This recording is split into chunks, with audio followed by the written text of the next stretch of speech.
I'm a huge fan of leaks, and I understand the video I made a couple weeks ago probably was not believable for many because the leak might have not really connected a lot, but it was still a cool leak. I'm a fan of a lot of leaks, even though they might not come out to be true. In this video, we just got more intel on a other leak for year 5, and I gotta admit it was way more believable, and it was pretty dope to just look at of what's gonna happen this coming year up to Lightfall. So in this video we're gonna cover exactly that. If you guys don't mind, subscribe and like, because only, and I mean only, 5% of you guys subscribe when you watch my videos, so please hit the subscribe button so I don't need to keep saying it in my intro. Please, would mean a lot. But let's get right into the meat of it.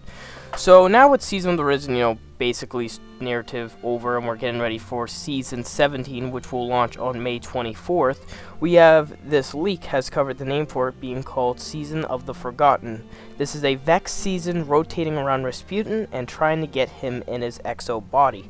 The main story beat around this season is the dungeon, which the name is unknown but takes place in a big European Vex portal that leads into the Vex homeworld. We do this to extract data for Clovis Bray, which helps us to convert Rasputin from an engram to an exo.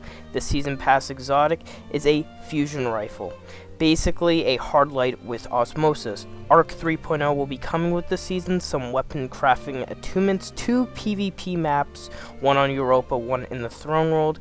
Iron Banner has 2 new lab game modes, a new Bungie Day event, new exotic quests that comes with a 3-player match-made activity involving Anna Bray. At the end of the season, it is revealed that the Vex are the final shape or perfect victors from some other universe the Light and Dark played with. Also, Rasputin is a badass.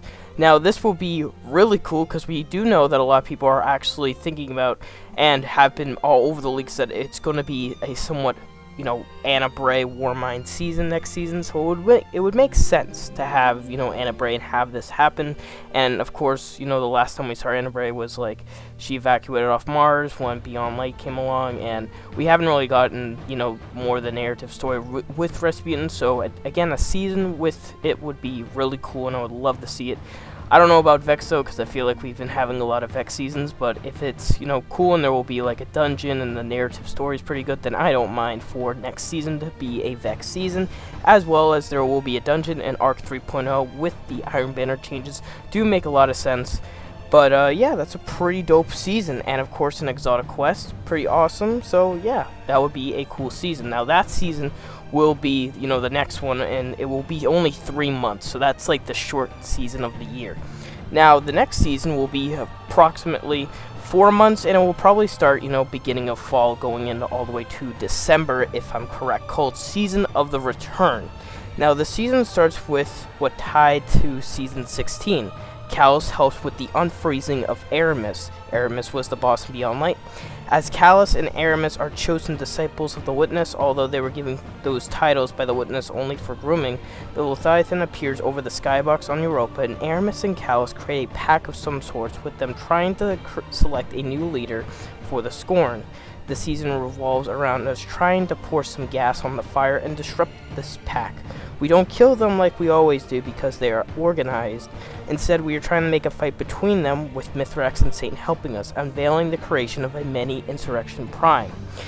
That's a lot for the narrative story already. Last time we saw Aramis was the end of Beyond Light. She didn't die, because it was confirmed, I feel like, that from a lot, that she didn't die. She still had a little health, and she just froze. So with her coming back, that will be really awesome. I kind of like that villain, but I wish she had more of like a, tone of what she was actually getting at. I feel like that was just, not the best narrative story in Beyond Light. I wish it was better. But I feel like if they got her, to come back and come her back, well, that would be really awesome. Callus coming back, that's also awesome. It's, this season has really hinted at that as well, and it would be awesome to see both of them in like some kind of organized pack. And a mini-insurrection prime with Saint and Mithrax. Now, I love what happened with Splice, so that was a really good season narrative-wise with, Saint and Mithrax and all that. So to have them come again, and for a mini-insurrection prime from Scorn, what was the raid? Scorn of the Past or something. It's Scourge of the Past. Oh, I'm so bad at rates. That having that boss come back, that will be really cool as well. So definitely a really cool season there. Solar 3.0, a buff to all scout rifles, buff to heavy grenade launchers, some transmog changes, a new secret mission kind of like Vox Obscura, big bows, buff and rework. This story season ends with a fight between Callus and Aramis, and so we kill Aramis for good, but Callus escapes as he has a big role in Lightfall. Kaido wants us to kill Callus, Aramis loyalists join House Light, and House Light is more powerful than ever before. Kaido offers Mithrax a seat at the War Council, but Ido, Mithrax's daughter, takes it. The newly strengthened House Light has been granted permission by Accord to move to the Old Tower. The Old Tower, Tower LFG, and Kingsfall comes in this season. Wow, that's already a lot, and there's one more thing here. Touch of Malice comes back, but doesn't damage the wielder anymore. Instead, gives the time and damage based on the damage dealt with the weapon before the last bullet, as well as Sparrow 3.0. That is a huge season right there, and that's only 4 months. But that just sounds like a really interesting season. Season of the Return. Wow, already off the spot, like. It's a cool season, no doubt. I'm like trying to still process it. But get ready for this. Season 19, this will be the last season in year 5. Season of the Assailant. How dope is that name? Seriously. By far the best Destiny season by the looks of it. This season was created alongside Witch Queen since it focuses on Savathun's plan's revival. Ooh. At the start of this season, it is revealed that Savathun has indeed tricked us again into defeating Rolk. Savathun claims that when she wanted the light, she never wanted to be powerful, only to serve it. That was true. So since she knew we were more powerful, she would let us kill her, and thus killing Rolk, who has been a pain in her ass for her, which was in the lore, so that is true. An unexpected attack from the Blackfeet, and Zito Arathis forces us into an alliance with Savathun and the Lucent Brood. The season has a dungeon named the Fang of the Assailant with a 6-player match-made activity, which takes place in the Distributary. The whole season takes place in the Savathun's throne world and the Dreaming City. As it gets its conclusion, Savathun will be the main vendor for the season, as a picture was leaked in the original Pastepin leak. This season will have 17 new weapons, 2 exotic weapons, and 1 exotic armor piece for each class. The dungeon exotic will be a glaive, which has darkness powers like Rolk had, and will be the start to us getting new darkness powers in Lightfall. We do know that there will be a new darkness, a darkness super was in development when we got the showcase for Witch Queen back in August. So we do know that a new subclass is in the development. So I would believe there will be one for Lightfall, as we won't get Lightfall for like another year or so. So definitely a subclass there would be something we can confirm that could be happening, as well as already the season before it we probably would have some maybe weapons or so to get ready for this new subclass. So the exotic would be definitely believable. By now, all world drop and seasonal weapons will be craftable. PZ optimization, champion overhaul, which I have seen has been one of the biggest pains in the ass for the Destiny community right now. So if we get a champion overhaul this year, that would be really awesome. I feel like, though, it has been a huge problem for players right now, already complaining about the game, because I believe YouTubers have said that Destiny's major problem is the champions.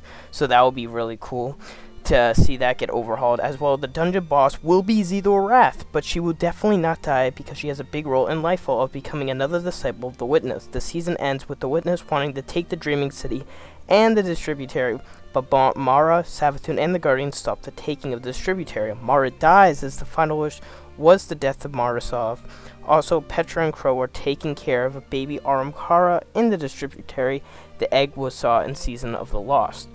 So there's some things kind of itchy about this, I'm not really understanding the whole, Crow type story a little bit, because we literally got out of that with Season of the Lost, and now we're going back at it, and now Petra and them are like alright now. It's definitely a little bit, I don't know, it's not the best going back at something, because I believe in Season of the Lost he left after he found out its past, and he didn't want to go back or something, and he wanted to stay with like the Kaido stuff. So it's gonna be a little bit iffy right there with the whole staying and not staying with the awoken, and I really want him to get a really good story of becoming the Hunter Vanguard and all that. We just have to wait till we see it, of course, once the narrative story keeps going, but we'll find out. I just feel like it was a little bit sketchy to put him back into the whole awoken thing right there. Season 20, he said that nothing really was told about this season, but he says it's supposedly named Season of the Unity or Season of the Unanimity. Osiris dies in Lightfall due to old age, and kind of ironic in a world full of violence. He does say, P.S. I do not work for Bungie, I just wrote down information that was told to me. I was more focused on the lore than the sandbox changes.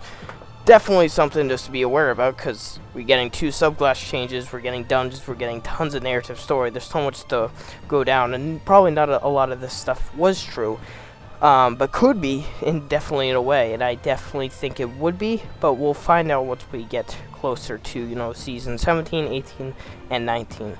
I do feel like Season of the Forgotten and more of the first 2 seasons are much more believable than what we're going to get in season 19, because that season really does focus more on the Awoken and the Dreaming City again, and it really should be a, we're getting ready for Lightfall. It's supposed to be a whole world thing, so we'll find out, but again, it does make sense for Savathun to come back and get ready for Lightfall. Let me know your thoughts about this really interesting stuff about this huge leak. I'll put it in the comments down below if you want to look at it. But yeah, thanks guys for watching, and I'll see you guys on the next one. Bye guys.